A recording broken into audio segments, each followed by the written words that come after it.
Hello દોસ્તો, આપ સર્વેનું સ્વાગત છે આપણી ચેનલ હેલ્પ ઇન ગુજરાતીમાં.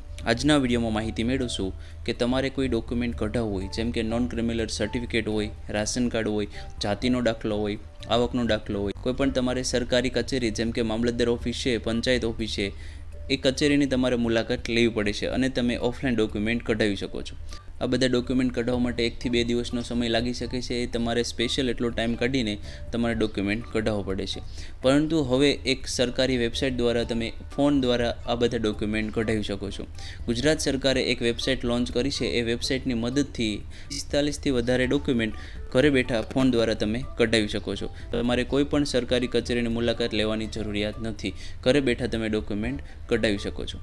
આ વિડીયોમાં સંપૂર્ણ માહિતી આપેલી છે, જેથી વિડીયોને અંત સુધી જુઓ. હવે તમારે ઓનલાઈન જાતિનો દાખલો છે, આવકનો દાખલો છે, નોન ક્રિમિલિયર સર્ટિફિકેટ છે, ક્રિમિલિયર સર્ટિફિકેટ છે, આ બધા સર્ટિફિકેટ તમારે ઓનલાઈન કઢાવવો હોય તો તમારે એક વેબસાઇટની જરૂર પડશે. એ વેબસાઇટની લિંક વિડીયોની ડિસ્ક્રિપ્શનમાં આપેલી છે.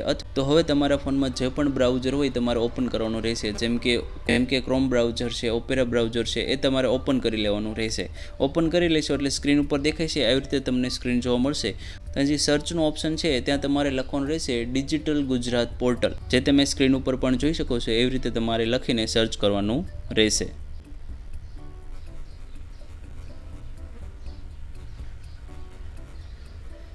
આટલું લખીને તમે સર્ચ કરશો તો તમને એક વેબસાઇટ મળી જશે. જે તમે જોઈ શકો છો એ પહેલી વેબસાઇટ લખેલી છે ડિજિટલ ગુજરાત પોર્ટલ. આવી રીતે તમને એક વેબસાઇટ જોવા મળશે. આ એક સરકારી વેબસાઇટ છે.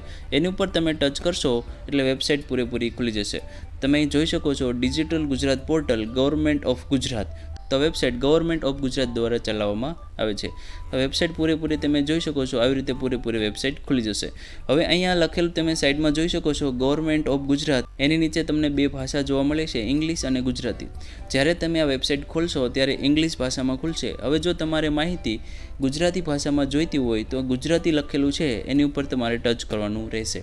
એની ઉપર તમે ટચ કરી દેશો એટલે પૂરેપૂરી વેબસાઇટ ગુજરાતી ભાષામાં ખુલી જશે. તમે આ રીતે નીચે જોઈશો તો તમે જોઈ શકો છો ગુજરાતી ભાષામાં પૂરેપૂરી વેબસાઇટ ખુલી ગઈ છે. તો તમને એ બોક્સમાં 3 આડી લાઈન જોવા મળશે. એની ઉપર તમારે ટચ કરવાનું રહેશે. એની ઉપર તમે ટચ કરશો એટલે એક મેનુ ખુલી જશે. એમાં તમે જોઈ શકો છો હોમ, ગુજરાત વિશે, સરકાર અને સેવાઓ. જે સેવાઓ છે એની ઉપર તમારે ટચ કરવાનું રહેશે. એની ઉપર તમે ટચ કરશો તો અહીં અલગ અલગ 3 સેવાઓ છે. નાગરિક સેવાઓ, શિષ્યવૃત્તિ સેવાઓ, EOL સેવાઓ. તો અહીંયા 3 અલગ અલગ સેવાઓ છે. તો અહીંયા તમારે નાગરિક સેવાઓ લખેલું છે એની ઉપર તમારે ટચ કરવાનું રહેશે.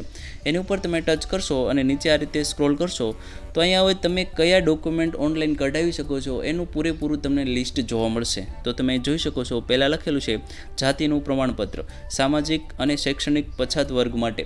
તો અહીંયા તમે સામાજિક અને શૈક્ષણિક પછાત વર્ગમાં આવતા હોય તો તમારે જે જાતિનું પ્રમાણપત્ર કઢાવવાનું હોય છે એ તમે અહીંયા કઢાવી શકો છો. ત્યારબાદ જોઈ શકો છો આવકનો દાખલો આપવા બાબત. તો અહીંથી તમે આવકનો દાખલો કઢાવી શકો છો. ત્યારબાદ આગળ જોઈએ આવકનો દાખલો આપવા બાબત પંચાયત ગ્રામ્ય. હવે તમારે ગ્રામ પંચાયતનો દાખલો કઢાવવો હોય આવકનો તો પણ તમે અહીંયાથી કઢાવી શકો છો.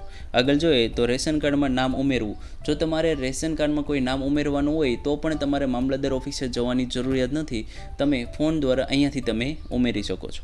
આગળ જોઈએ તો નોન ક્રિમિલિયર સર્ટિફિકેટ, આર્થિક રીતે નબળા વર્ગો માટે પાત્રતા પ્રમાણપત્ર, નવીન રેશન કાર્ડ મેળવવા માટે.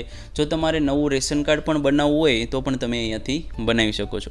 રેશન કાર્ડમાં સુધારો કરવો. જો તમારે રેશન કાર્ડમાં સુધારો કરવો હોય તો પણ તમે અહીંયાથી કરાવી શકો છો. તમારે કોઈ મામલતદાર ઓફિસે જવાની જરૂરિયાત નથી. આગળ જોઈએ તો સામાજિક અને શૈક્ષણિક રીતે પછાત વર્ગનું પ્રમાણપત્ર, ઉંમર અધિવાસ પ્રમાણપત્ર, રેશન કાર્ડમાંથી નામ કમી કરવા બાબત, અલગ રેશન કાર્ડ મેળવવા અંગે. તો આવી રીતે તમે ફોન દ્વારા 45થી વધારે ડોક્યુમેન્ટ ઘરે બેઠા કઢાવી શકો છો. અને તમે સ્ક્રોલ કરીને જે પણ ડોક્યુમેન્ટ તમારે જરૂરિયાત હોય એ પ્રમાણે તમે અહીંથી કઢાવી શકો છો. આ રીતે સ્ક્રોલ કરીને તમે જોઈ શકો છો કેટલા બધા તમે ડોક્યુમેન્ટ કઢાવી શકો છો. હવે ઓનલાઈન ડોક્યુમેન્ટ કેવી રીતે કઢાવવા એની માહિતી મેળવી હોય તો તમે જોઈ શકો છો જેમ કે તમારે આવકનો દાખલો તમારે કઢાવવો હોય તો એની ઉપર તમારે ટચ કરવાનું રહેશે. એની ઉપર તમે ટચ કરશો એટલે બીજું પેજ ખુલી જશે. નીચે તમે સ્ક્રોલ કરશો તો આવકનો દાખલો કેવી રીતે કઢાવવો એની પ્રોસેસ શું છે એની પૂરેપૂરી માહિતી તમને અહીંયા જોવા મળશે.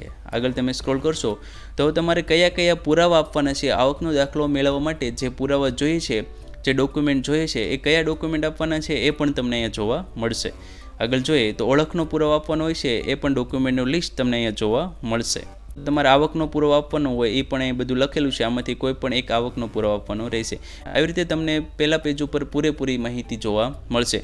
હવે જો તમારે ઓફલાઈન તમારે કઢાવવો હોય આવકનો દાખલો, તો અહીં લખેલું છે ડાઉનલોડ ફોર્મ, તો એની ઉપર તમે ટચ કરીને પણ ફોર્મ ડાઉનલોડ કરી શકો છો અને બધું ફોર્મ ભરીને તમે મામલતદાર ઓફિસની મુલાકાત લઈને ત્યાં પણ આવકનો દાખલો કઢાવી શકો છો. અને જો તમારે ઓનલાઈન કઢાવવો હોય તો લખેલું છે એપ્લાય ઓનલાઈન, એની ઉપર તમારે ટચ કરવાનું રહેશે. એની ઉપર તમે ટચ કરશો એટલે બીજું પેજ ખુલી જશે અને અહીંયાથી તમે આગળની પ્રોસેસ કરીને આવકનો દાખલો કઢાવી શકો છો. આવકનો દાખલો ઓનલાઈન કેવી રીતે કઢાવવો એની માહિતી મેળવી હોય તો જરૂરથી કોમેન્ટ કરજો, આપણે વિડીયો બનાવશું. તો આવી રીતે તમે 45થી વધારે ડોક્યુમેન્ટ છે એ તમે ઓનલાઈન કઢાવી શકો છો. તમારે કોઈ સરકારી કચેરીમાં જવાની જરૂરિયાત રહેશે નહીં. જો મિત્રો તમને આ વિડીયો ગમ્યો હોય તો જરૂરથી લાઇક કરી દેજો, તમારા મિત્રોને શેર કરી દેજો અને ચેનલને સબસ્ક્રાઈબ કરી દેજો. ધન્યવાદ દોસ્તો.